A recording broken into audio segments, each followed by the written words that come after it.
Agora sim, boa noite para todos, boa noite meus amados irmãos, você que está nos acompanhando, ouvindo a Rádio Batista Calvário ou nos acompanhando através da nossa página no Facebook. A Rádio Batista Calvário tem a honra de, a partir de agora, começar mais uma edição do programa A Razão da Esperança. E somos muito agradecidos a Deus pelo programa que tivemos na última segunda-feira passada, quando conversamos com o pastor Joel Dickens. Pastor Joel deu excelentes respostas sobre o assunto família e a gente quer repetir isso com mais ótimas respostas. Agora o pastor Luiz Antônio Silva. Pastor Luiz Antônio é pastor da Igreja Batista Bíblica no bairro das Malvinas, em Campina Grande, na Paraíba, e ele vai nos falar hoje sobre escatologia, doutrina das últimas coisas, falar sobre profecias, e todo esse assunto está envolto no nosso programa. Não combinamos resposta nenhuma, o pastor Luiz tem total liberdade para expressar ali o que ele estudou, o que ele entende e que a Bíblia fala sobre esse assunto. Não, em nenhum momento nós conversamos dizendo, pastor, eu vou perguntar isso, o senhor vai entrar nessa linha, o senhor vai responder a partir desse ponto. Não, as perguntas virão. Ele já tem algumas perguntas feitas aqui, ele não sabe absolutamente nada do conteúdo e acredito que ele vai com certeza sair muito bem e vai estar livre para responder a todos os ouvintes. Neste momento, queria iniciar com a oração, convidar você a orar juntamente conosco, tá bom? Você que nos ouve através da Rádio Batista Calvário, você que está nos assistindo na nossa live, junte-se a nós neste momento e vamos ter um instante de oração agora. Vamos orar. Senhor nosso Deus, em Tua presença nós chegamos, te agradecendo por o Senhor nos dar mais essa oportunidade, Senhor, de aprendermos mais a Tua palavra, de estarmos mais atentos ao que o Senhor tem a nos dizer. Te peço Tuas bênçãos na vida do pastor Luiz, da sua igreja, de sua família. Ajuda-o nas respostas durante esta noite. Abençoa todos os nossos queridos amigos, ouvintes e espectadores. Aqueles que já são salvos, aqueles que ainda não têm encontro com Cristo, que o Senhor esteja abençoando-os e suprindo as necessidades de cada um. É em nome do Senhor Jesus que nós te pedimos e te agradecemos. Amém. Antes de iniciarmos com o pastor Luiz, o nosso texto, o texto base do programa, o nome do programa é A Razão da Esperança, exatamente por causa desse texto, 1 Pedro capítulo 3, no versículo 15, está escrito assim: Antes, santificai ao Senhor Deus em vossos corações, e estais sempre preparados para responder com mansidão e temor a qualquer que vos pedir a razão da esperança que há em vós. Então, aguardando o pastor Luiz nos responder a razão da esperança, ele vai nos responder neste momento. Deixa eu colocar aqui o pastor Luiz em cena e assim participa conosco. Pastor Luiz, primeiramente, muito boa noite, um prazer, uma satisfação receber o senhor aqui no nosso programa, viu? Obrigado, irmão. Boa noite a todos, boa noite aos ouvintes. Para mim é uma alegria e uma satisfação participar deste programa e estar aqui à disposição de cada um para poder responder as perguntas daquilo que muitos tiverem dúvidas.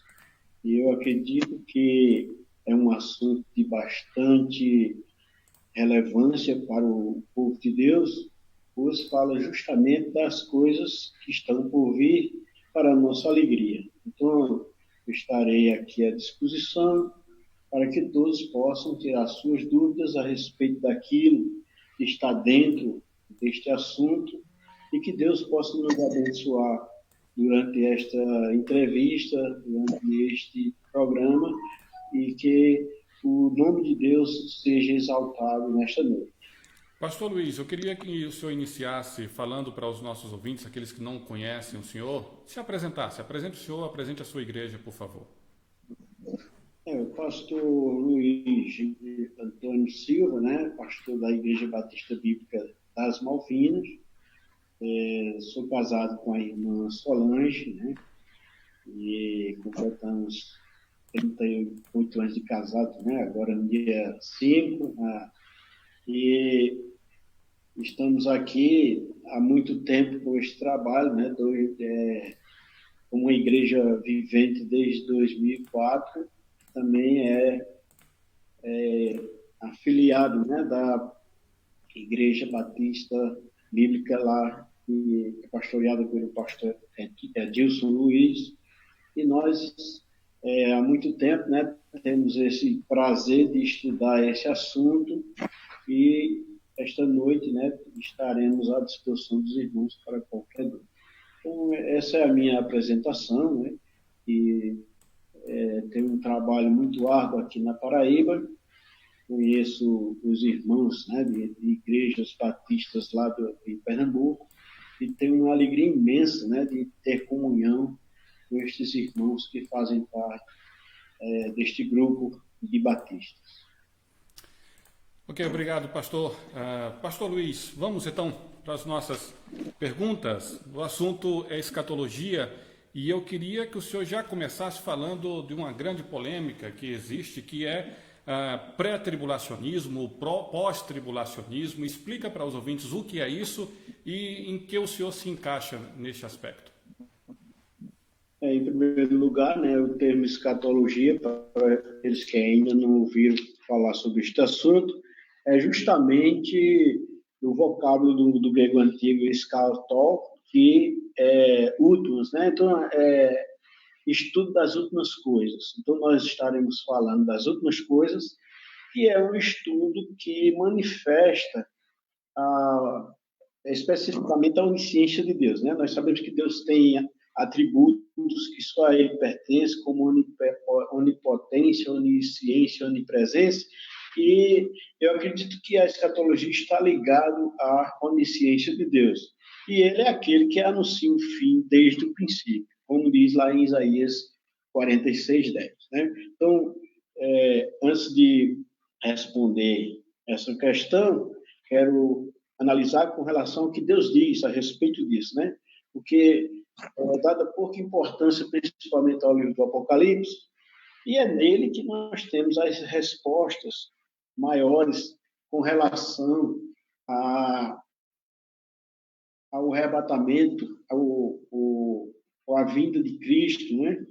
Em duas etapas, e um arrebatamento até a vinda de Cristo, tendo um espaço de 7 anos de tribulação. Então, existe, né?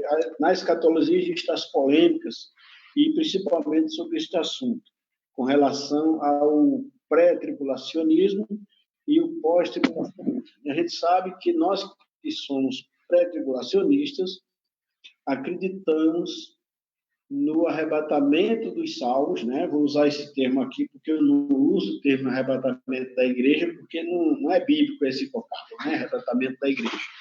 É o arrebatamento dos salvos, né?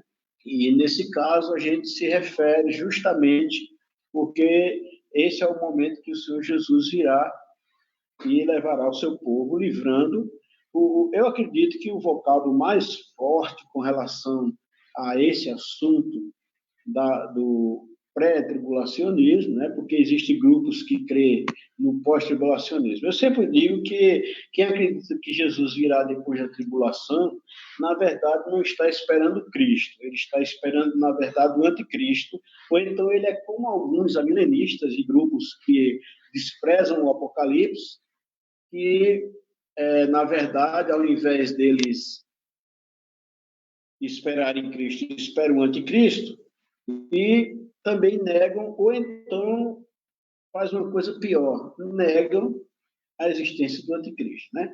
Nós já tivemos a resposta de um pastor amilenista a um membro da sua igreja, que uma vez perguntou sobre o anticristo, ele disse, não se preocupe com isso, o anticristo é qualquer pessoa que se opõe a Cristo, e isso foi a resposta que ela aceitou.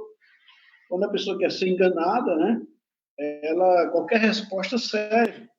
Então, na verdade, ou as pessoas que são pós-tribulacionistas estão esperando o anticristo ao invés de Cristo, ou essa pessoa não crê naquilo que a Bíblia fala sobre a aparição deste ser maléfico, né, deste homem maléfico que dominará o mundo por um espaço de tempo muito curto, né? Com prosperidade de 42 meses, como a Bíblia diz, mas um espaço de governo de aproximadamente 7 anos. Então, é justamente o pré-tribulacionismo é a doutrina que nós cremos que Jesus virá nos buscar antes daquele momento crucial, né? Difícil, daquele sofrimento que a Bíblia fala que virá sobre a humanidade, especificamente onde a palavra de Deus mostra lá no profeta Jeremias, capítulo 30, né, sobre aquele grande momento, a grande tribulação, em Jeremias, capítulo 30, versículo 7, e Daniel 12:1, que fala de um tempo de haverá uma tribulação tal qual nunca houve. Mas o vocábulo mais forte que eu vejo com relação a isso é muito questionado também sobre a questão das igrejas do Apocalipse. E lá no capítulo 3 de Apocalipse, e no versículo 10, é feita uma promessa especial à igreja de Filadélfia, que, na minha concepção e opinião, representa as igrejas conservadoras que estarão prestes a ser arrebatadas. E é dito lá: como guardaste a palavra da minha paciência, também eu te guardarei da hora da tentação que há de vir sobre todo o mundo para tentar os que habitam na terra. Então, veja que há uma promessa de um livramento de um momento terrível. E podemos notar o vocábulo que está lá, que lá está dizendo que eu te guardarei da hora, não é na hora. Né? A gente tem que entender.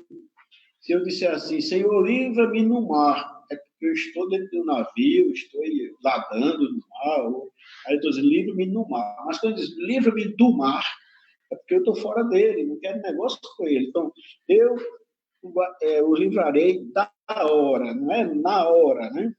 Da grande tentação que há de vir para tentar os que habitam na terra.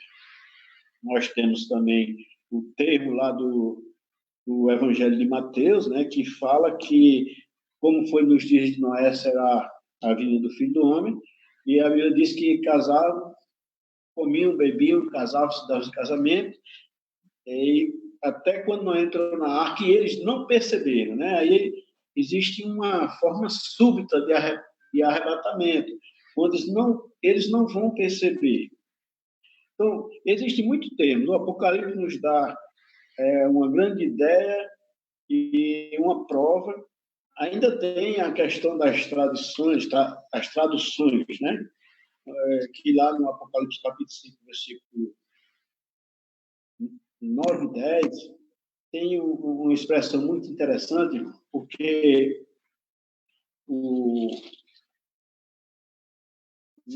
nas versões, algumas versões, não é como está na que nós usamos aqui. Né? Então, por isso que não há como comprovar qual ela é a verdadeira. Porque a palavra de Deus mostra que aquele grupo, que é os 4 animais, os 4 seres viventes, né? Que é representado por leão, um tinha cara de um bezerro, outro parecido com leão, o outro como um rosto de homem e o outro como águia. Né? Eu acredito que ali são pessoas que traz, como a Bíblia diz, que assim como ele nós o veremos e seremos semelhante a ele, quando o nosso corpo for glorificado.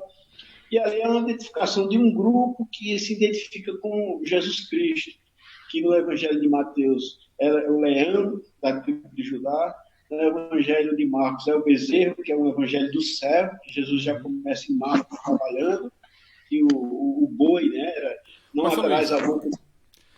Pastor Luiz, eu queria, desculpa interromper, o senhor falou sobre arrebatamento da igreja, ou arrebatamento dos salvos, e o senhor defendeu que o termo arrebatamento da igreja não seria adequado. Explica isso, por favor.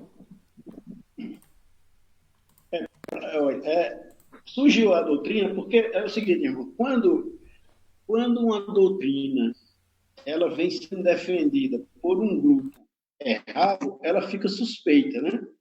A gente entende isso. Então, um tal de John Nelson, né? Darby, mais ou menos assim, foi que trouxe essa doutrina defendendo o arrebatamento da igreja.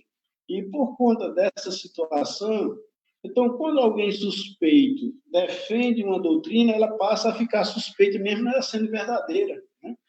Então, existem muitas pessoas que, a partir de um certo momento, começaram a defender alguma coisa que é verdade, que a Bíblia defende, mas aí, por causa dele colocar algumas coisas erradas no meio, né, com relação ao arrebatamento da igreja. Arrebatamento da igreja. Nós não temos essa expressão na Bíblia. Nós sabemos que haverá um arrebatamento. Agora, o arrebatamento da igreja, isso não é verdade, porque não existe essa igreja que eles defendem, né? Que todos os crentes do mundo inteiro é uma igreja. E nós não vamos entrar em detalhe nessa questão, porque nós somos os salvos e somos participantes de igreja, né? Só para citar, né, de igrejas locais. Só para citar, Paulo, quando escreve aos Gálatas, que nós entendemos, capítulo 1, versículo 2, ele escreve o seguinte, né? A todos os irmãos que estão comigo e todos os irmãos que estão comigo, né, que estão escrevendo, às igrejas da Galácia. Então, eles estão escrevendo a muitas igrejas. Então, a igreja, na concepção de um bom batista, né, ela é uma instituição local e visível. Ela não é uma instituição universal, porque o nome contraria a questão do seu significado. Então, se universal é a mesma coisa que dizer assim, subir para baixo, né? Duas palavras que não se encaixam. Então, é justamente por isso, irmão, que eu vou dar mais umas pausas maiores, né, para o irmão poder fazer as perguntas. É justamente isso que eu não uso esse vocábulo, né? Porque quando Paulo escreve aos Coríntios, diz a igreja de Deus que está em Corinto. Ele não diz que ali tem um pecado, uma igreja universal. Essa doutrina da igreja universal, ela surgiu e esse John Darby, ele foi quem defendeu essa questão do arrebatamento da igreja, de dispensação da igreja, né? Eu creio que há a dispensação da graça, que começa na rejeição dos judeus a Cristo, né, até o arrebatamento dos salvos. Então, é justamente esse espaço aí em que Cristo irá arrebatar pessoas de igrejas, pessoas salvas que estão em igrejas de Deus. Né? É essa a questão de eu não usar o termo o arrebatamento da igreja. Né? Até porque também eu creio que salvos do Antigo Testamento vão ser elevados nesse momento. Certo, pastor, a gente está falando sobre escatologia, o senhor já colocou aí na sua introdução, inclusive, o que significa escatologia, e nesse assunto de profecia, há sempre aquela questão dos profetas bíblicos e das revelações extras. O que é que o senhor diz de tantos profetas que já apareceram durante a história e aparecem ainda hoje em dia?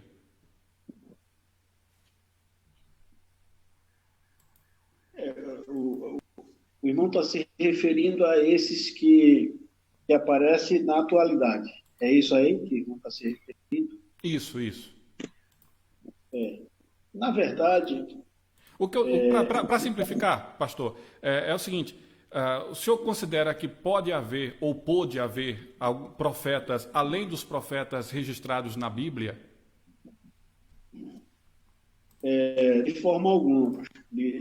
Nós rejeitamos totalmente essa ideia, porque eu gosto de usar sempre quando o apóstolo Pedro fala, lá no capítulo 2, versículo 1 da sua segunda epístola, quando ele diz que houve entre o povo falsos profetas e haverá entre vós falsos doutores. Entre vós, falsos doutores.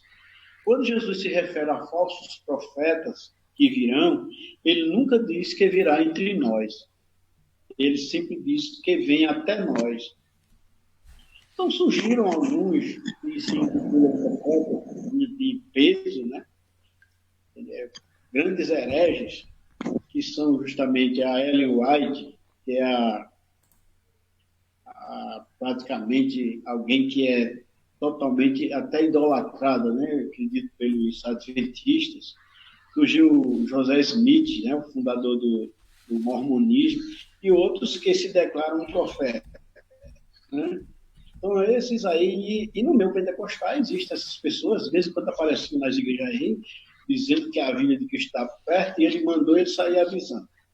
Ora, eu vejo na minha questão o que eu citei agora, Isaías 46:10, que Deus anuncia o fim desde o princípio, e ele foi preciso no livro do Apocalipse, né? Quando no capítulo 1, versículo 3, ele fala: bem-aventurados aquele que lê e os que ouvem as palavras desta profecia e guardam as coisas que nela estão escritas, porque o tempo está próximo. Ele está simplesmente mostrando que o Apocalipse é um livro para ser lido próximo do fim, né? Na verdade.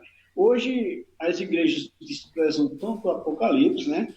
Que é o único livro das Escrituras que é chamado de bem-aventurado, aqueles que leem, que até parece que foi o contrário que Jesus falou, né? Bem-aventurados que não leem. Nós vemos que tem igrejas que passam semanas, meses e até anos E tem igreja até que não lê de forma alguma um versículo do Apocalipse. Então, é um livro completamente esquecido. Eu acho que pela dificuldade das pessoas já do século 17, 18, de entender, aí esse desprezo foi passado à frente até os nossos dias, onde a Bíblia mostra que devemos. A gente nota que o apóstolo João, ele diz, filhinhos, como já ouviste que veio o anticristo, né? Então veja que João é um assunto que ele fala. O apóstolo Paulo diz, quando fala do iníquo, que virá lá no capítulo 2 de Tessalonicenses, ele diz, lembrai-vos de que estas coisas eu vos dizia quando estava convosco. No tocando, eu ia até falar da tradução aqui, do Apocalipse 5, Sim. porque na nossa tradução, aqueles 4 animais representam um grupo de salvos, mas só na nossa linguagem que nós usamos aqui, né, que veio dessa linhagem do rei Tiago, e nenhuma outra tem, né, nessas outras versões, o que é que diz? E cantava um novo cântico, dizendo, digno és de tomar o livro e de abrir os seus selos, porque foste morto, e com o teu sangue nos compraste. Então, o vocábulo aqui está na primeira pessoa, né, do plural, para Deus de todas as tribos e povo e língua. E para nosso Deus nos fizestes reis e sacerdotes, e reinaremos, na terceira, o verbo reinar, na terceira pessoa do plural, sobre a terra. Então, é um grupo que está prestando um culto ao Cordeiro, a Deus, né, aqui, e está se incluindo no grupo que foi salvo, que foi comprado. Agora, mas se nós pegarmos outras versões, vai ter que compraste para Deus homens de todas as nações e reinarão, né? Já está na terceira pessoa do plural. Então, aí tem uma confusão que eu acredito que o vocabulário, se eu não me engano, do grego lá, a pronúncia, né? Basileizomen, né? Basileizomen, que é justamente reinaremos, o vocábulo de reinar, né? Eu leio a mesma coisa que tem lá quando Paulo disse, se com ele sofremos, com ele reinaremos, lá em Timóteo. É o mesmo vocábulo. Então, eu acredito que essa versão correta é reinaremos, que esse grupo aqui é um grupo que, quando está sendo aberto os 7 selos, esse grupo de arrebatados está lá já diante do trono, com Cristo, participando desse grande culto, né? Tanto que quando o diabo é lançado na terra, ele abre a sua boca, ou melhor, a besta abre a sua boca em blasfêmia contra os que habitam no céu. Então, essa blasfêmia talvez seja dando uma explicação errada, maldita sobre o sumiço do povo. Então, por isso que nós acreditamos num arrebatamento pré-tribulacional, né? E não pós. Essa a minha opinião. Completando o assunto do arrebatamento. Certo. Pastor, quero aqui registrar algumas pessoas que estão conosco. O pastor Joel está aqui registrando que está nos assistindo. Obrigado, pastor Joel, com a irmã Cíntia, toda a família.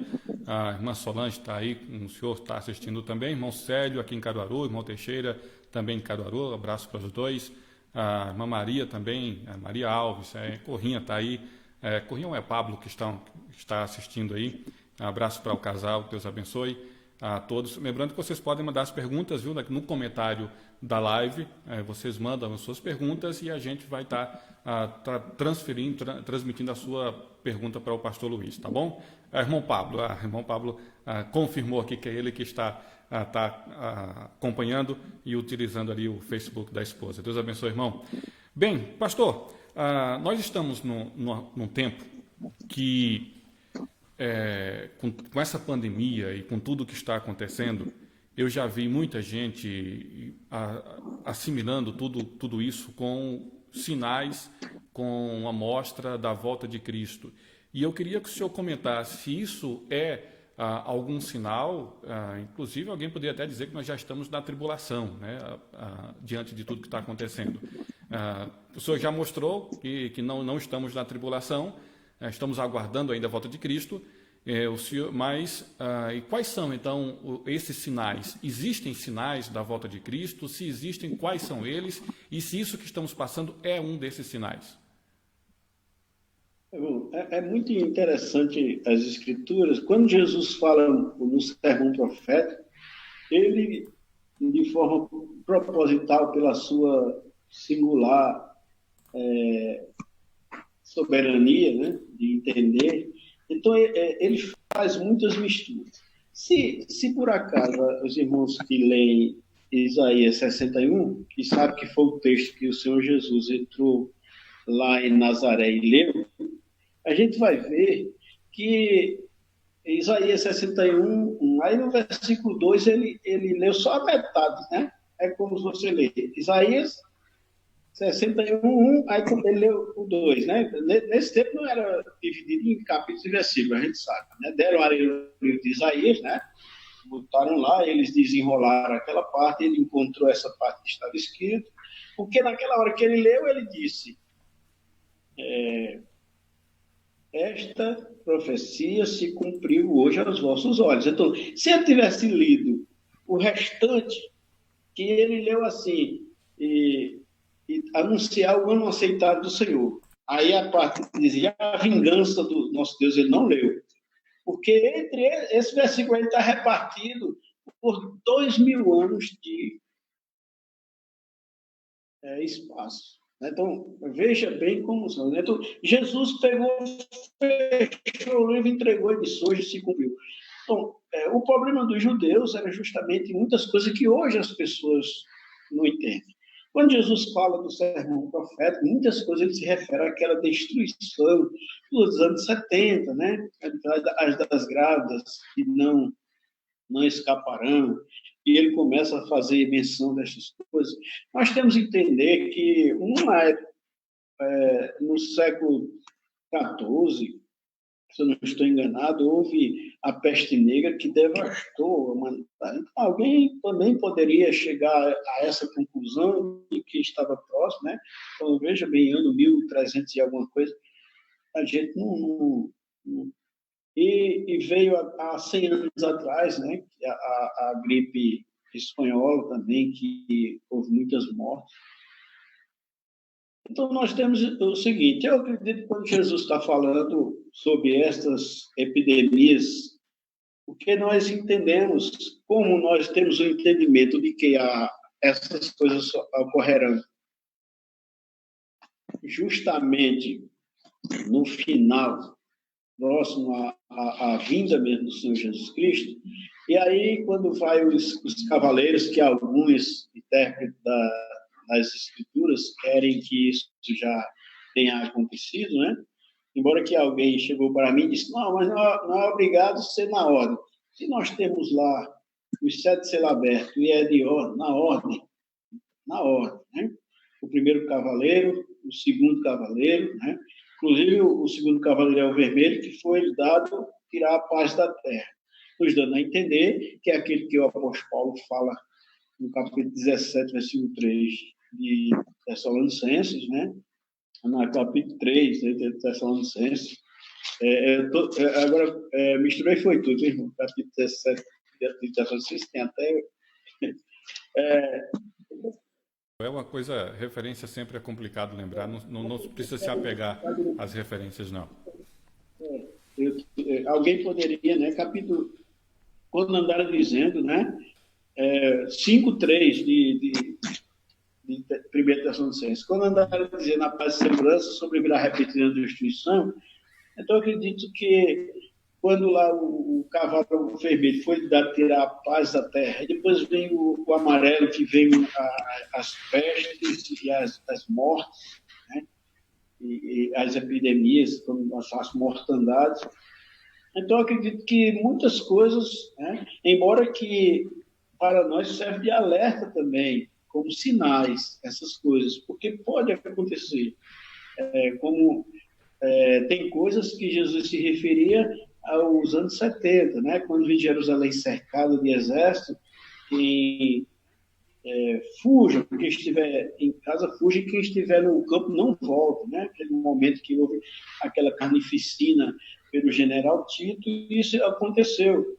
Embora que quando Daniel fala da abominação desoladora, ele se refere também a Antíoco IV, que profanou o templo e fez a maior miséria lá, a ponto de deixar completamente desmoralizada a fé judaica. Mas aí Jesus, quando se refere a esse fato, já fala do futuro. Quando vezes a abominação desoladora que falou o profeta Daniel, quem lê entenda, quem estiver no campo, então, ele deu a advertência sobre a possível destruição uns 40 anos depois de Jerusalém, como também fez menção da vinda do anticristo, que poderá ser realmente um terceiro cumprimento desta profecia. Então, a palavra de Deus tanto pode estar se referindo a essas epidemias próximas ao arrebatamento, né? Aos sinais no céu, muitas coisas têm acontecido, muitas luzes vermelhas, né? Luzes de sangue, muitos eclipses na Lua, outros fenômenos, né? Guerras, rumor de guerra. Então, tudo isso, porque o tempo para Deus não é como o nosso. E quando na Segunda Guerra Mundial, uma grande mortalidade que houve na humanidade, para Deus isso já era perto do fim, que podemos estar perto do fim, mas já fazem mais de 50 anos que aconteceu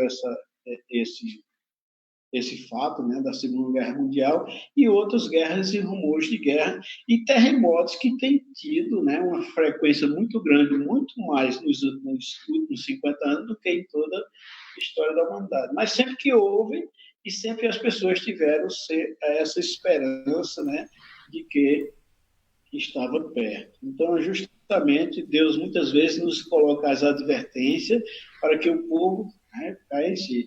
O tempo está próximo, mas, por exemplo, se Jesus só vier daqui a 200 anos, que nós não sabemos, eu creio que não pegar tudo isso, né?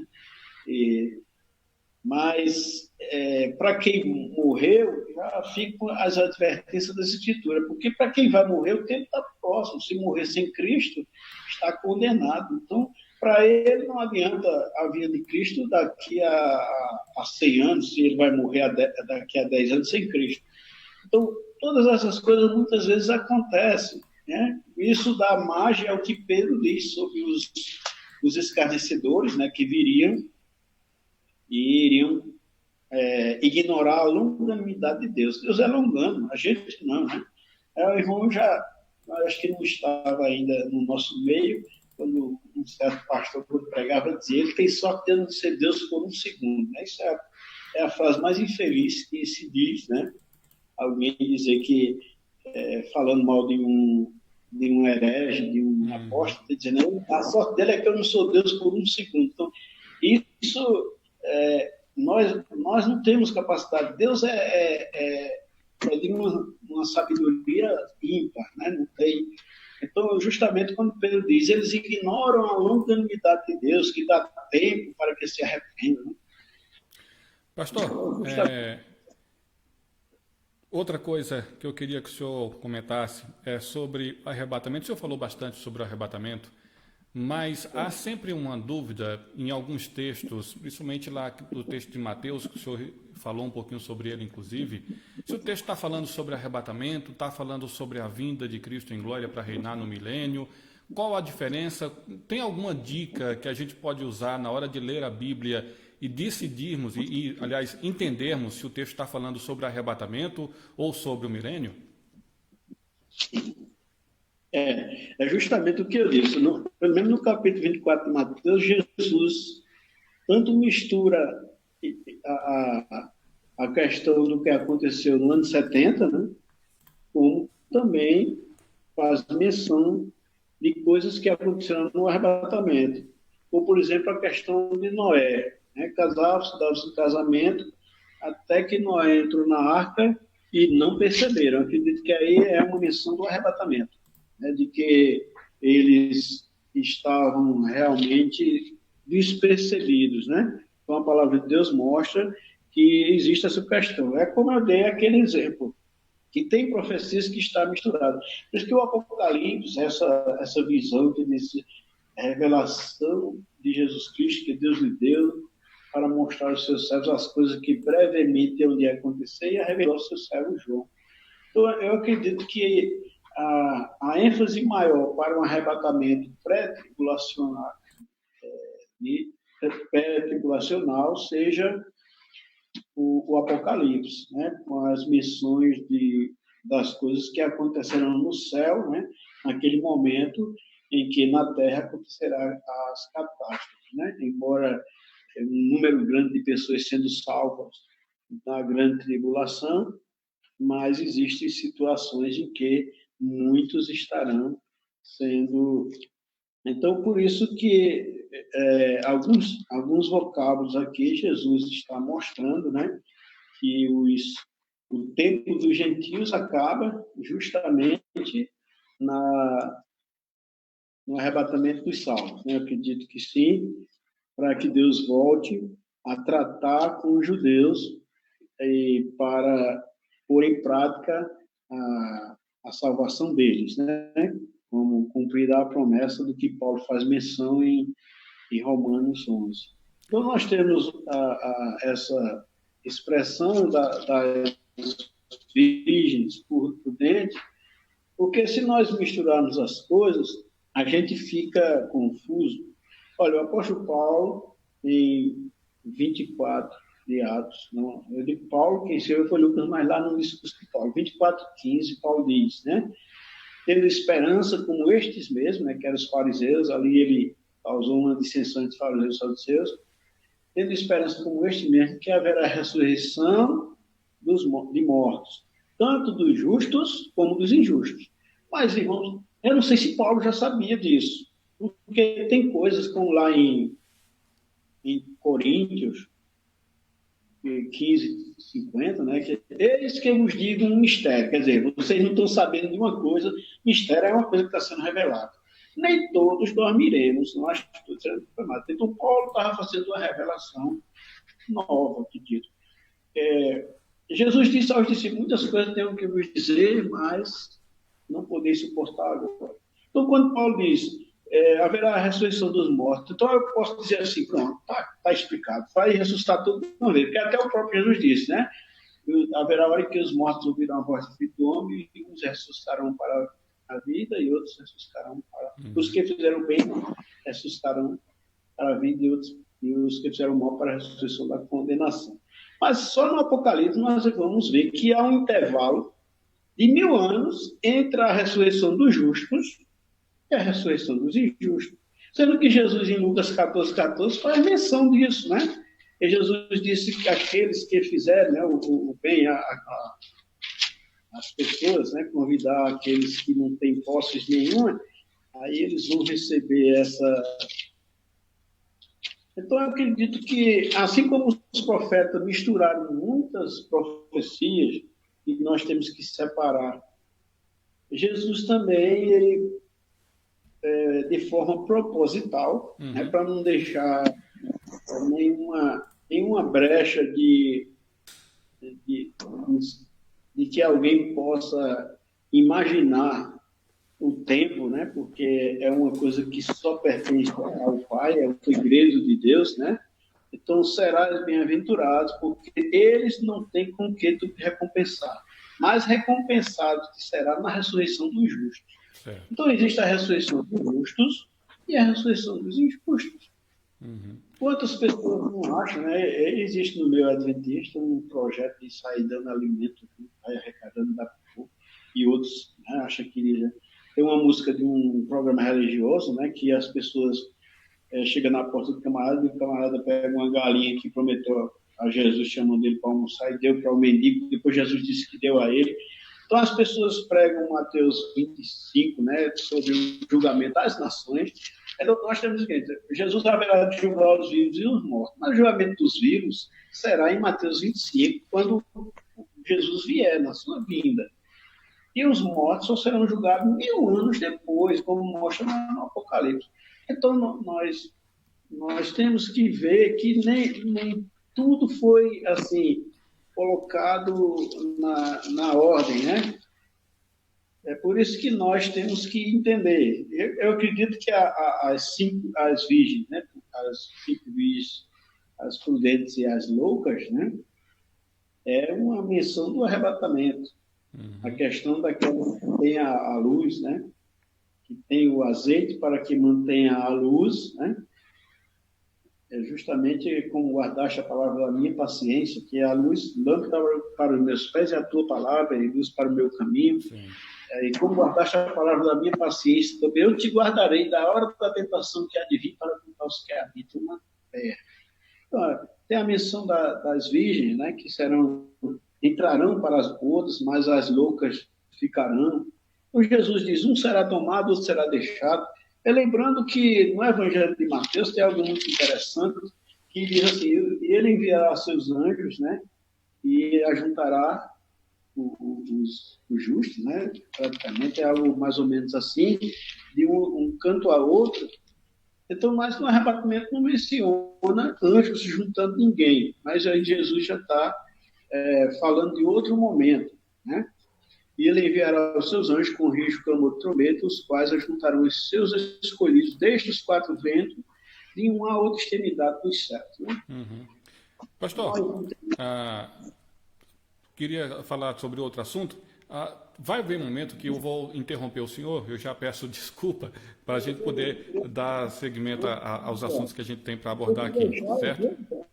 Tá bom.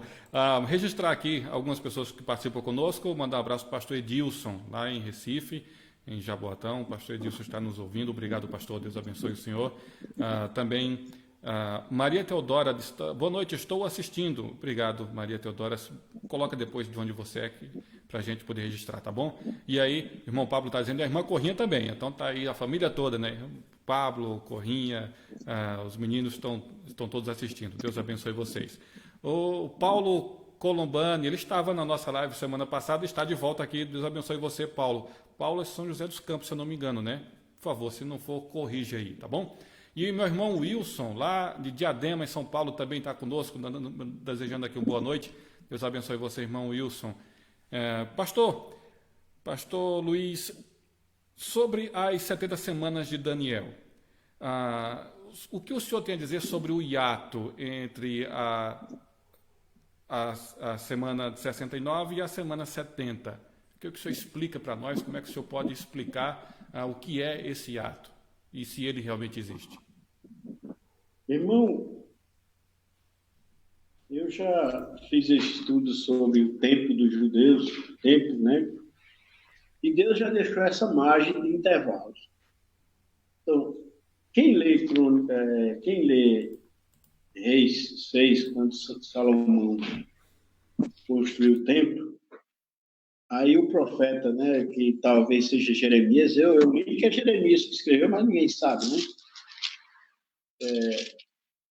A questão, quando Salomão, aí diz o tempo, Salomão escreveu, né? Então, veja bem aqui. E sucedeu que no ano de 480, depois de sair os filhos de Israel do Egito, 480, no ano 4º do reinado de Salomão sobre Israel, no mês de... Este é o mês segundo, começou a edificar a casa do Senhor. Então, da saída dos filhos de Israel, a casa passou, irmão,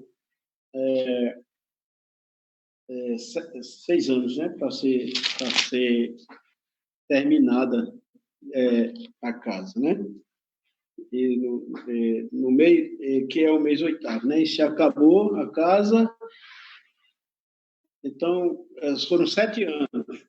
Então aqui diz que foi no ano 480, depois que saíram os filhos de Israel do Egito, aí passou 7 anos, dá 487. Então, 490, mas tem 3 anos lá, de um tal de Abimeleque, que foi o primeiro suicida da Bíblia, aquele que jogaram, não sei se alguém aí já leu o livro dos Juízes, que ele reinou por conta própria 3 anos sobre Israel. E esse tempo aqui é relativo, né? Na verdade, foram foram mais do que isso, né? Foi mais de 600 anos entre a saída de Israel, mas como o povo de Israel não conta o tempo de escravidão das outras nações. O tempo foi no ano 1000, terminou no ano 1008 antes de Cristo, até Neemias, né? Sair com a ordem do Ataxerxes, né? De Xerxes, para reconstruir, dá exatamente 610 anos. 560 anos, desculpe aí. É só, né? Até, e tirando os 70 de cativeiro, que é o intervalo, aí dá 490, que é justamente. Então, nós temos aí 270 semanas com intervalos enormes, né? Dá 111 anos de intervalo entre os governos lá dos juízes, né? Se você contar todo aquele tempo, você vai ver que não é esse tempo que é dado em reis. Então, essa doutrina do intervalo, ainda tem uma lá de Abraão, até os 430 anos do Egito. Né? Eu vou deixar uma curiosidade aí para o povo estudar e contar o tempo da Bíblia, né? Que eu tenho feito isso minuciosamente. Eu quebrado a cabeça para encaixar os tempos. Mas aí nós vemos que tem 490 anos, 7 semanas, 70 semanas está. Aí Deus começa a falar 7 semanas, né? Dos tempos angustiosos para reedificar, e dá 49 anos. Depois, 62 semanas, e depois das 62 semanas, será tirado o Messias, né? Que é o ungido, né? Praticamente o vocábulo lá é o ungido, e não será mais. Então, como nós temos em 7 anos da tribulação, eu acredito que justamente houve esse intervalo, que é o tempo, né, da graça, em que Jesus, né, até faz menção em Mateus 24, né,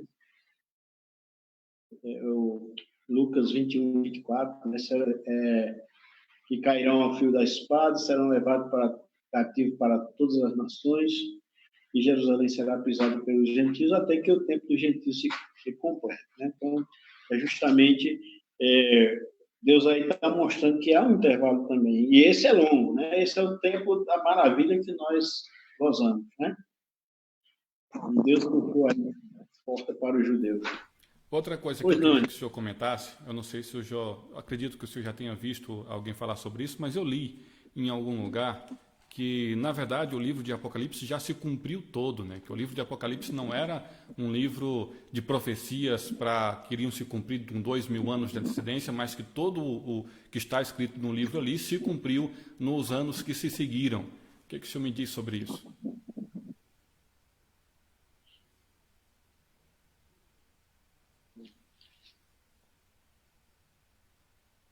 É o seguinte, primeiro, vamos a raciocinar do capítulo 12 do Apocalipse, que fala assim, né? A mulher que deu à luz ao filho varão, que esse filho varão não é Cristo, né? Na regra do entendimento das profecias, um símbolo não pode dar origem a uma pessoa real, certo? É tanto que Satanás ali é chamado de dragão pelo fato de que toda visão é simbólica quando está se referindo à mulher que estava grávida de um filho, né? O apóstolo Paulo fala até sobre aquela questão. Ali é um pré-arrebatamento. E o filho foi levado para Deus, para o seu trono, né? E ela deu à luz a um filho que há de reger todas as nações. Então, alguém já pegou esse texto e não? A mulher é Israel, o filho varão é Cristo, o Império Romano é o dragão. Agora, só que ele esquece, né? Coloca aquela perseguição de Herodes a Jesus, não tem nada a ver, porque Apocalipse 1 explica tudo. A revelação de Jesus Cristo que Deus lhe deu para mostrar aos seus servos as coisas que brevemente hão de acontecer. Então, não existe nada no Apocalipse que já tenha acontecido, pelo menos antes de João, certo? E outra, essa questão que vem depois, aconteceram muitos fatos que o Apocalipse serviu de consolo para alguns, porque não houve um período mais triste para os cristãos naquele em que eles eram lançados em arenas para brigar com gladiadores fortões, para ser morto por leões, né? Então, então muitas vezes, aqueles irmãos, porque quando Deus diz a Daniel, lá no capítulo 12, sela este livro, né? No fim dos tempos, o saber se multiplicará.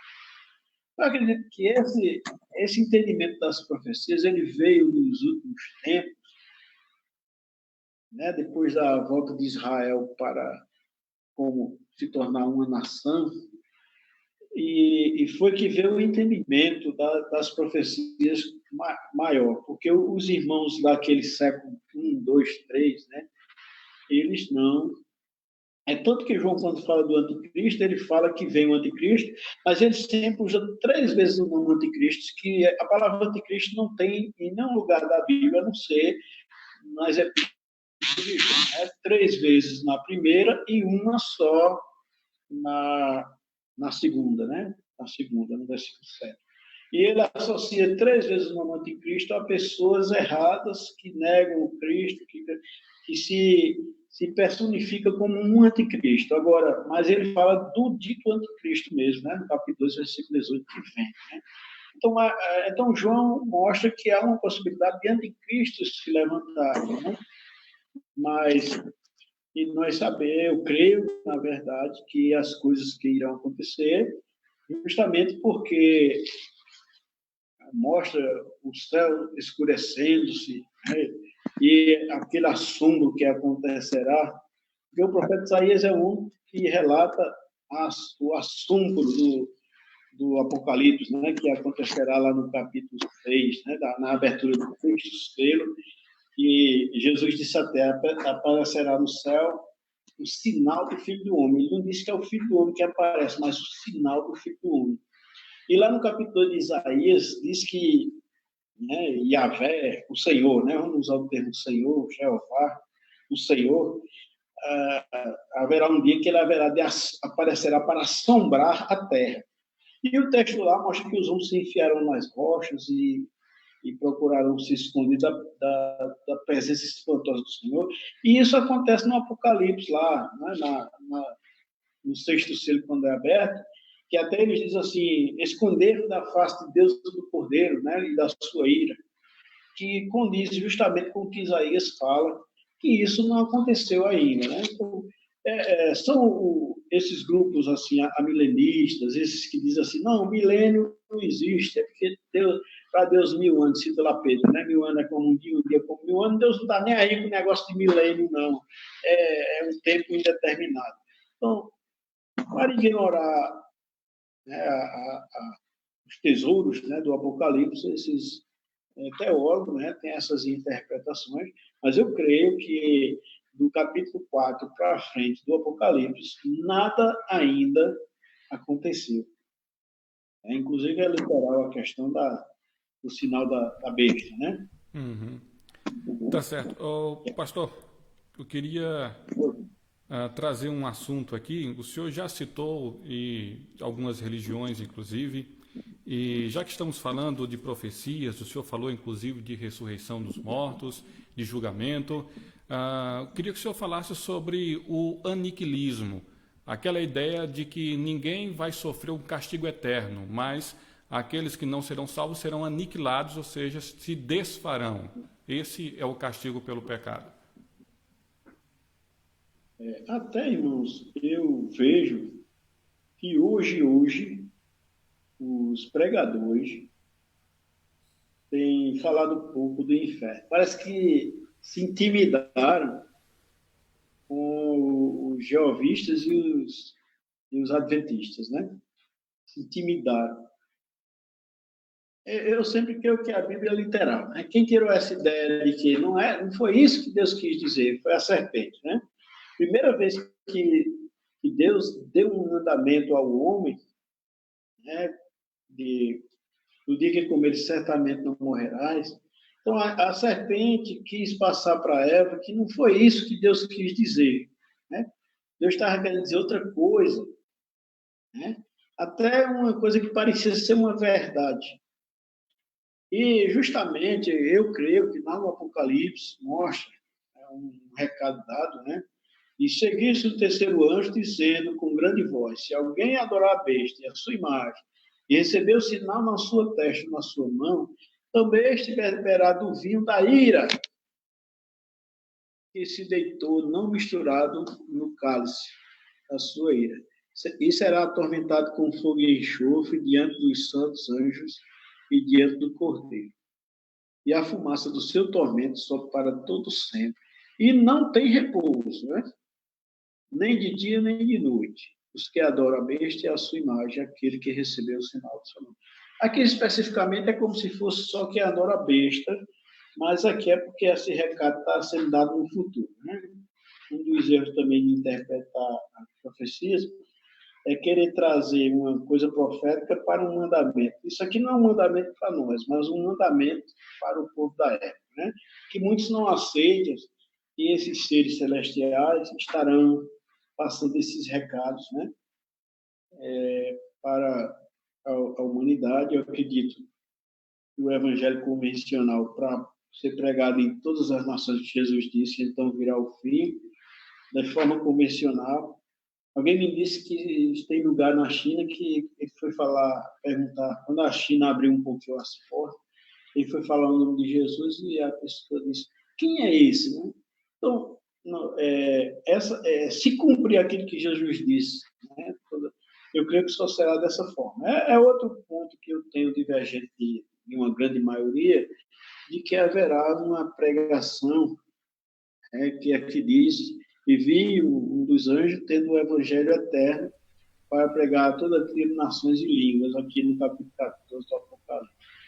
Então, sobre a questão do tormento eterno, irmão, Daniel fala no capítulo 12, né? Passarão um tormento e vergonha eterna. Então, ninguém pode sentir vergonha sem ser consciente, né?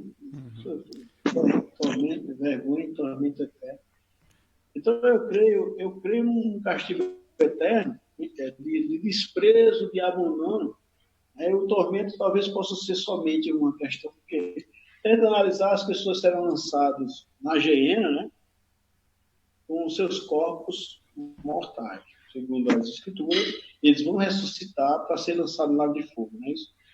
E a gente sabe que a queimadura, quando queima os nervos, aí a dor some. E não sei como vai ser. Sei que haverá um tormento, nem que seja um tormento emocional, de ter sido desprezado. Haverá dor, haverá.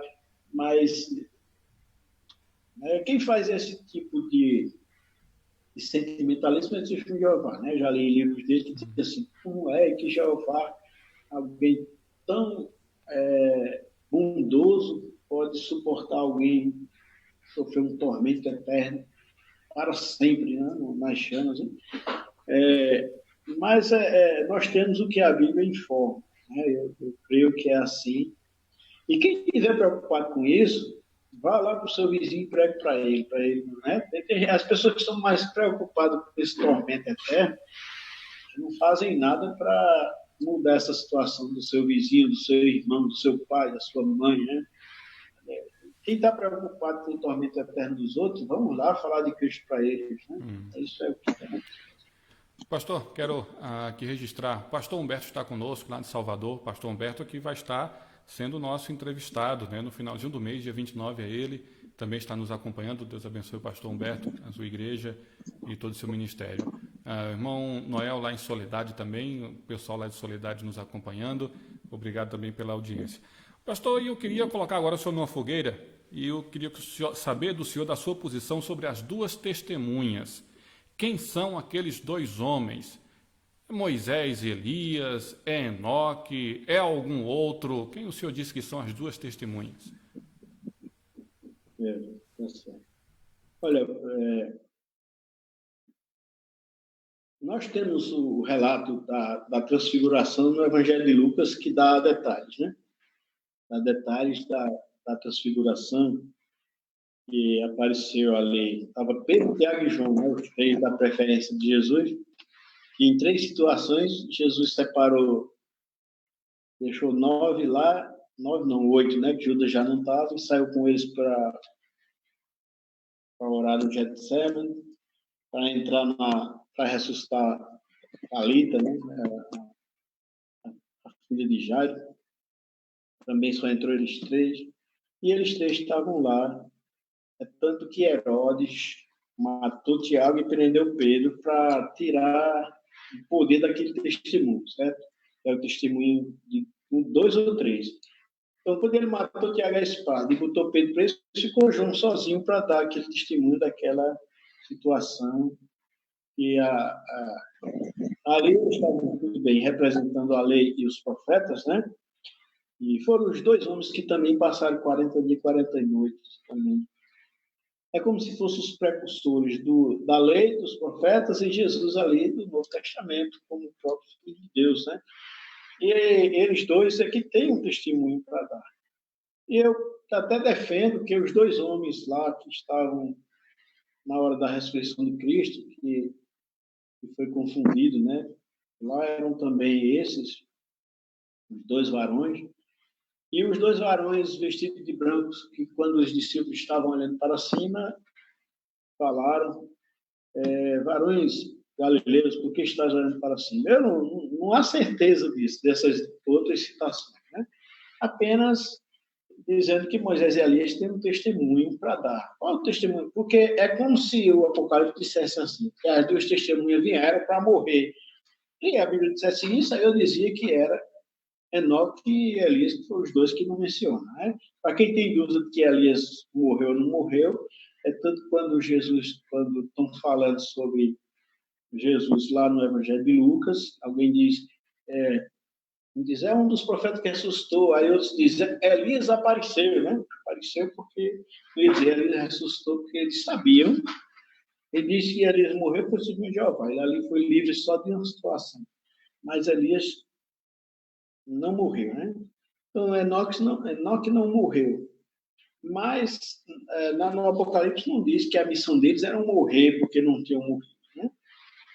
Está ordenado um morrer uma só vez, se todos têm que morrer. Se Jesus vier amanhã, a gente sobe, depois desce para morrer, para cumprir essa determinação. Então, não tem. Mas nós temos que entender que o Apocalipse menciona, né, no capítulo 11, que fala das 2 testemunhas, menciona exatamente 2 sinais.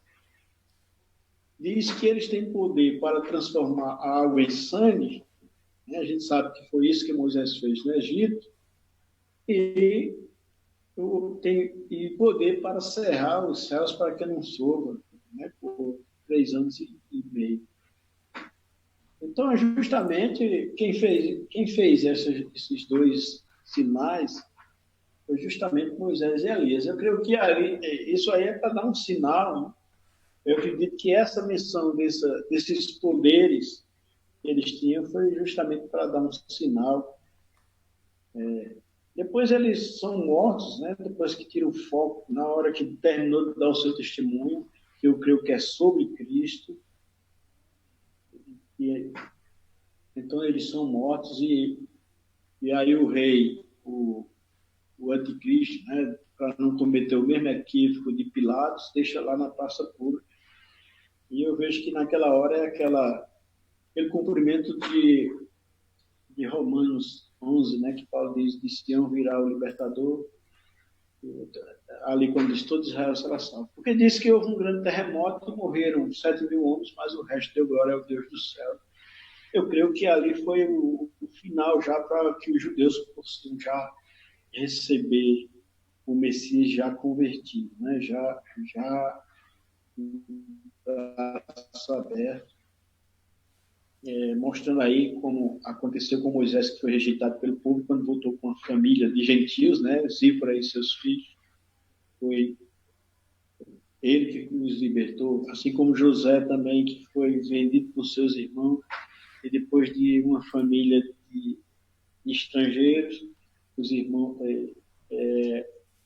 foi rei sobre seus irmãos, praticamente. Bom, eu creio, irmão, na minha opinião, que tem toda a prova, a não ser essa de que o homem extraordinário morreu uma vez e Enoque tem que morrer. Mas eu acredito que seja. Porque se todo homem, por exemplo, as regras de Deus, ela tem, só Deus tem poder, isso é uma regra natural de cada homem. Mas, por exemplo, Lázaro, né, o irmão de Marta e Maria, não morreu só uma vez, né? E a extraordinária morreu uma só vez, aí Lázaro já não iria morrer mais, né? Porque já tinha morrido dessa vez que Deus determinou. Então não tem essa questão de colocar Enoque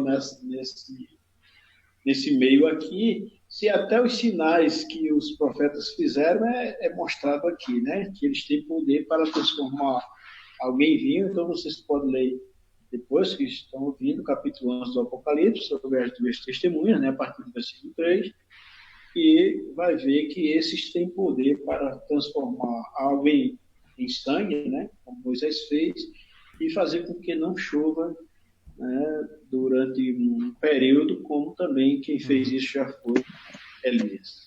Pastor, eu queria que... Sim, pois não. Essa é a minha opinião sobre as duas testemunhas. Tá certo. Eu queria que a gente já está chegando ao final, e nesse final a gente voltasse a falar sobre a grande tribulação. E uma das grandes questões sobre a grande tribulação é o anticristo, que o senhor já falou aí algumas vezes.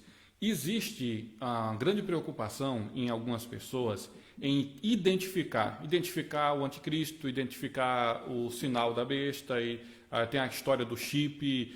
O que é que o senhor diz sobre essa identificação? É possível a gente identificar o anticristo? Ele já vai se revelar antes mesmo do arrebatamento?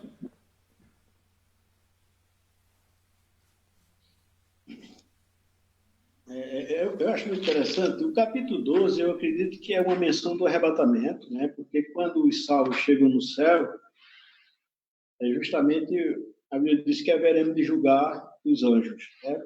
E o momento do julgamento dos anjos será esse. Apenas com uma palavra nossa, né, eu me incluo nesse meio, de que o sangue de Jesus Cristo nos salvou, isso trará a derrota do maligno, né? Então, muitos anjos ali que estão incutidos ali naquele meio, porque a Bíblia fala de regiões celestiais. Quem tem dúvida dessa questão de anjos, de espíritos, né? Tem o evento lá de Acabe, quando o profeta Micaías viu uma visão no céu de que um espírito se ofereceu a Deus, né? Disse: quem irá confundir Acabe para que morra na guerra? Então um espírito apareceu e se ofereceu para ser um espírito de mentira na boca dos profetas. Então, nós não podemos mencionar isso aí como um anjo, como chama lá em Timóteo, né? Um anjo eleito, né? Podemos dizer assim. Mas um anjo decaído, um anjo que... Então, eu acredito que existe essa penetração. Até em Jó mostra. Então, essa queda de Satanás só acontecerá na chegada, porque ali haverá um grande acontecimento. Miguel e seus anjos batalhavam. Era uma batalha de... Ali se revelará os anjos de Deus, que é em favor aos santos lá, por causa do sangue do poder, e aqueles que são contra, e eles serão derrubados. Ao ser derrubado, tem outro problema aqui na nossa versão, essa já é um problema, né, na trinitariana, porque tem Bíblia aqui no versículo 18, do capítulo 12, né, que dizia: e ficou parado na areia do mar, referente ao dragão. Só que aqui diz, no capítulo 13, versículo 1, na nossa versão, de pus-me sobre a areia do mar, né? Praticamente não tem essa questão, porque João, no Apocalipse, não foi a lugar nenhum por conta própria, se pôs em lugar nenhum. Isso só se refere que o dragão realmente se pôs. E vi subir do mar uma besta, né? Eu acredito que ele é quem fará emergir alguém que já está sendo influente, eu acredito, né? Mas ele irá usar esses homem que poderá... Porque essa questão de dizer fulano, ciclano, né? As religiões têm esse negócio, né? Quando aparece um poderoso na Terra. Hoje o presidente dos Estados Unidos é considerado o cargo mais poderoso, né? O cargo político mais poderoso na Terra. Aí tem o Papa, né? Que é o religioso mais poderoso, né? Em termos de religiosidade. Eu sei que nos anos 70 a enxurrada de livros era sobre o comunismo, né? Que o comunismo ia dominar o mundo. E quem comprou esses livros, já, se tem alguns, já não dá ouvido, né? Que era o comunismo que surgiu o anticristo. E depois veio essas questões aí do chip, né? Do código de barra. O código de barra vai ter, os produtos vai estar lá, os 666. Aí vem agora o tal do chip. São essas coisas que... É por isso que eu digo que o povo de Deus será tirado antes daquele momento, né? Dessa grande tentação que há de vir para tentar os que habitam na terra, citando Apocalipse 3:10. É tanto que, antes de dizer isso, a palavra de Deus diz lá: esse que vem sem demora, né? Guarda o que tem para que ele venha. Esse sem demora não é que vou vir daqui uns dias ou daqui a 100 anos, é a forma que ele vem, de uma forma súbita, né? Esse que vem é aquela questão, não abrir e fechar de olho, é o versículo 11, 3:11 do Apocalipse. Ele faz a promessa de tirar Filadélfia, né, da igreja, essa igreja aqui, né, que representa igrejas fiéis dos últimos dias, que será tirada para não passar por essa grande tentação, no versículo 10. E no 11, mostra a maneira como ele vem, sem demora, é uma coisa súbita, né? Esse que veio sem demora, guarda o que tem para que ninguém tome a tua coroa. Né?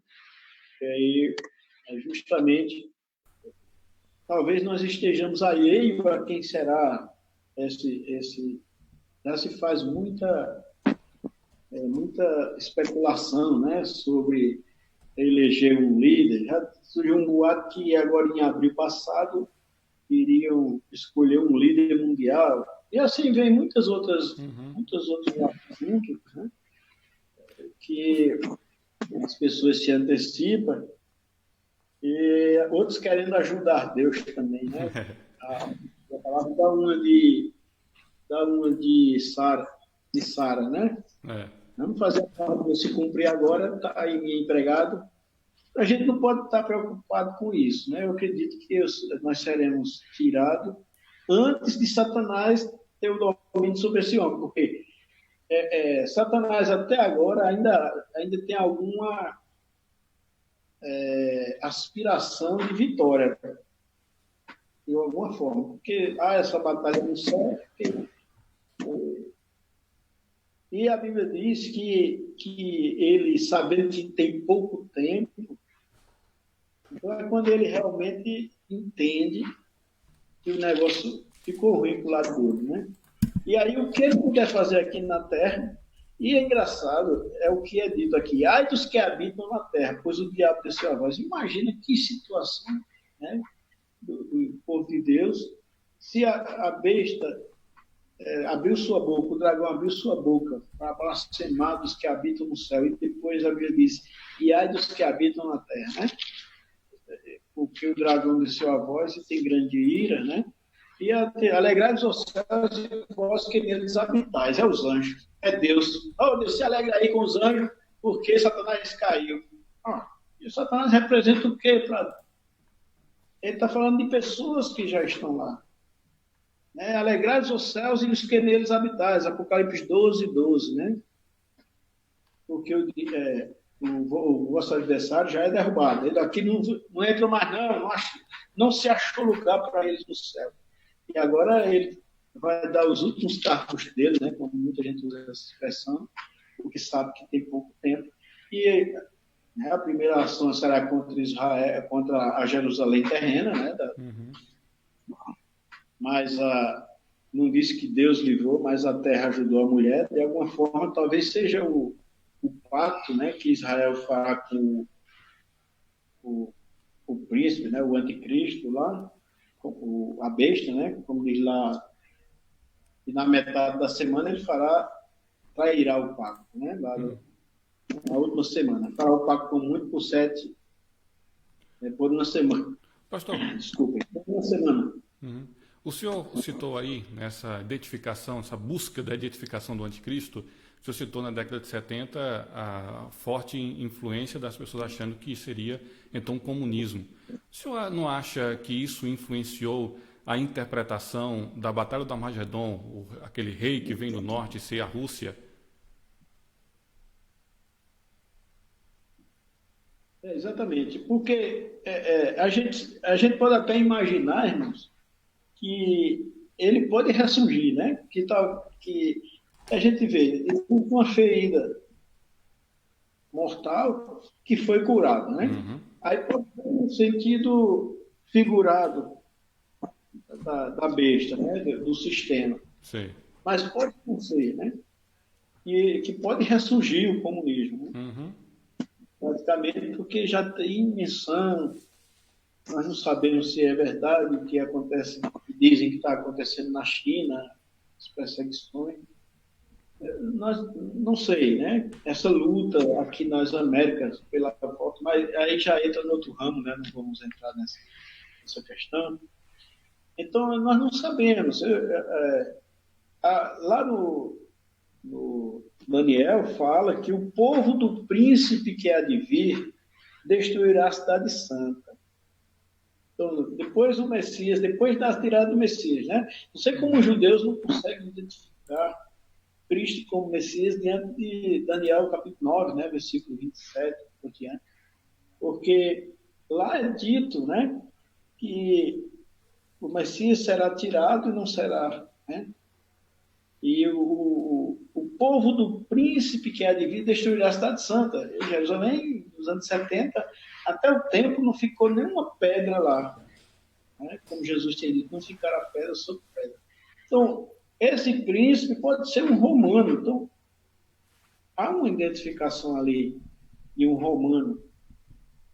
Alguém pode se refere a ser um judeu, porque a tribo de Dan não aparece nos 144 mil, e pode ser um judeu da tribo de Dan, já que o próprio Jacó disse, Dan é serpente à beira do caminho, quando abençoou os seus 12 filhos. uhum. Né? Então, na verdade, existem muitas interpretações, né, sobre... Na verdade, existe a besta e a besta 1 e a 2. Né? A primeira besta que subiu do mar e a segunda besta que subiu da terra. Para entender que pode ser um judeu essa segunda besta, né? Já que é da terra. Né? E a do mar é das nações. Já que no Apocalipse 17 diz que o mar são tribo, nações e línguas, né? Na verdade. O mar que a prostituta estava sobre ela, que a besta estava sobre ela, né? As águas que viste são tribos, nações e línguas. Então, para crer que a besta, né, virá das nações e o falso profeta virá do povo de Israel, enganando-os, né, como um suposto Messias, na verdade. Pastor, Há também esse pensamento. certo, obrigado. Eu lembro que uma vez, eu novo convertido ainda, eu vi uma pregação, inclusive o senhor estava, não sei se o senhor se lembra, sobre o Apocalipse, e especificamente sobre a grande tribulação, e o pregador dizia naquela oportunidade, olha, não use isso para evangelizar, você não pode falar de Cristo falando da tribulação, para que as pessoas não tenham uma percepção errada e queiram tomar uma decisão somente movida pelo medo. O que é que o senhor acredita? Podemos sim usar a tribulação para mostrar às pessoas o perigo que há de vir? Desde que seja algo que dê para que dê para colocar em pauta o sangue de Jesus, né? Porque se a gente for, fica igual ao texto lá do profeta, né? Que é Osés, que diz, ai daqueles que desejam o dia do Senhor.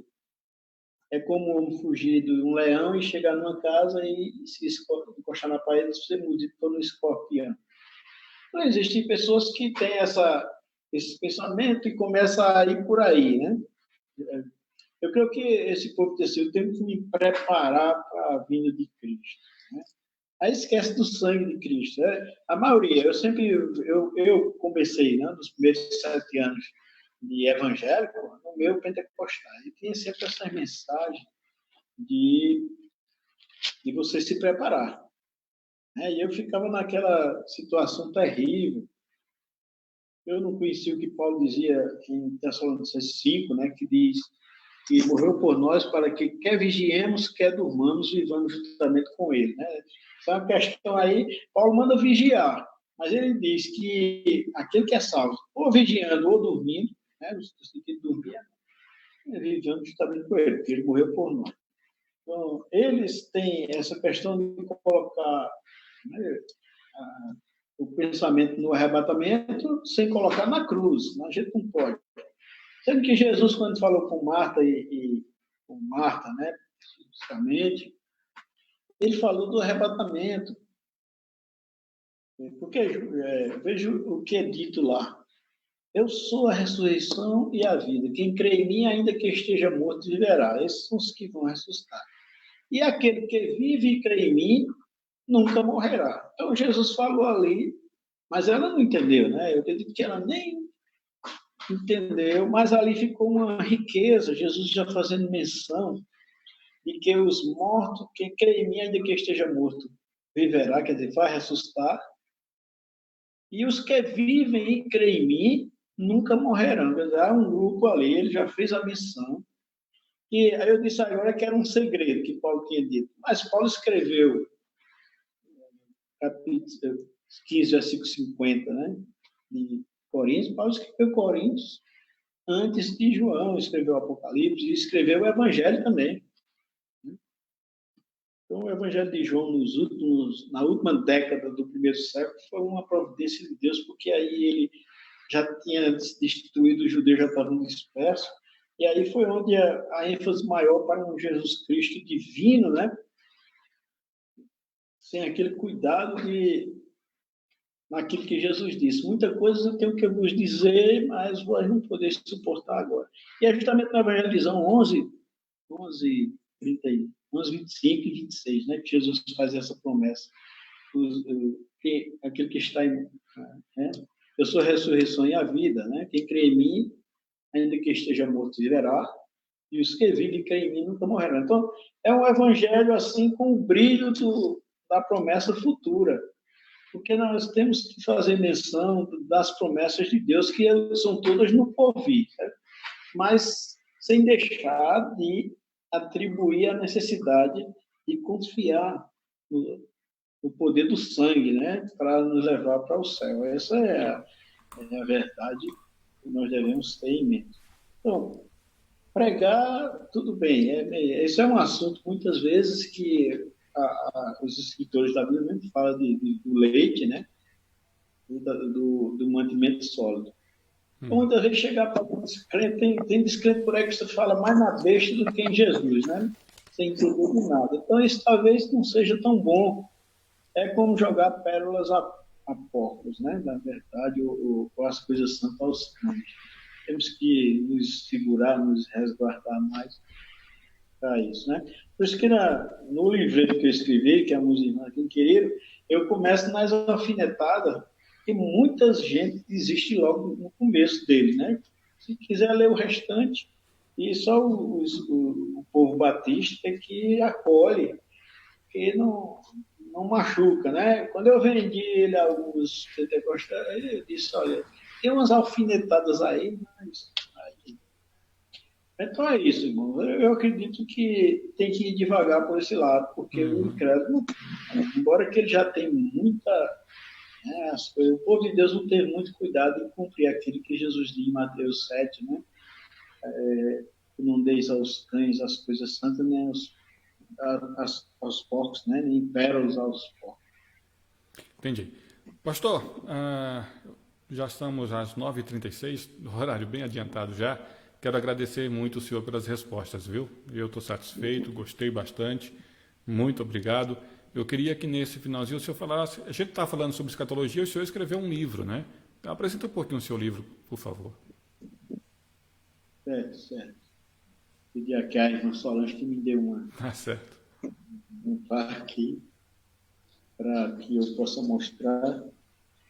É meio complicado de adquirir, né? Porque só se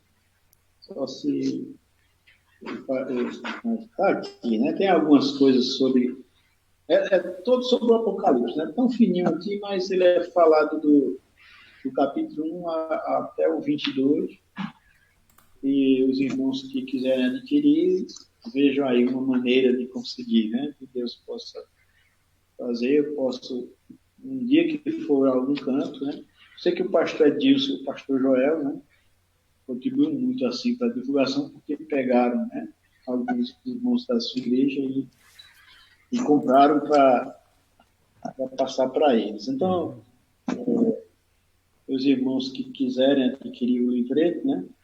Eu não entrei muito, eu aviso até que não entrei muito nas questões das línguas do passado, né? De grego, de coisa, mas falei mais numa linguagem, usando mais termo hermenêutico do que as questões das línguas originais. Mas eu me dediquei muito, assim, um tempo, né? Muito tempo, assim, para produzi-lo. Deus abençoe aos irmãos. E eu agradeço, né, ao pastor, ao irmão, né, que é o pastor da igreja lá de Caruaru, a confiança, né, e a honra que eu tenho de estar aqui listado aí com o pastor James, Joel, Humberto, claro, né, quer dizer, eu estar numa lista desses irmãos aí, para mim é honroso, né, e eu agradeço pela confiança. Espero que as respostas, né, tenham atingido aí os objetivos, que acima de tudo é a edificação das igrejas de Deus. Certo? Então, eu agradeço muito o convite, né, e espero que tenha satisfeito aí a questão de tirar as dúvidas de cada um. Tá bom, pastor, mais uma vez, muito obrigado, viu? Obrigado mesmo por atender o nosso convite. E queria que o senhor, nesse finalzinho aqui, pudesse encerrar em oração, por favor. Pai amado, nós te rogamos, Senhor Deus, que atinja, Senhor Deus, o teu propósito com esta mensagem, com este ensinamento. Eu não só peço, Senhor Deus, por esta entrevista de hoje, mas como também das santas que estão por vir, e a maravilhosa que aconteceu a semana passada sobre algo tão importante sobre nossos vidas, que é a família.